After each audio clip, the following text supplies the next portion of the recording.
Welcome to Market Peeker.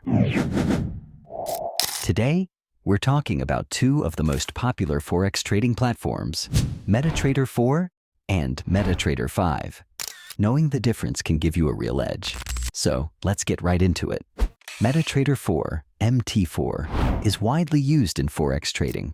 It's straightforward and packed with tools like customizable indicators, advanced charting, and automated trading with expert advisors. If Forex is your main focus, MT4 covers all the essentials. MetaTrader 5, MT5, builds on MT4's features, with added support for stocks and commodities, more timeframes, extra order types, and a built-in economic calendar. If you want a more versatile platform, MT5 has some great extras. Which to choose? If you're all about Forex, MT4's simplicity might be perfect.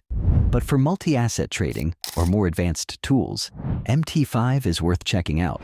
Both platforms are user-friendly and offer demo accounts, so give them a try.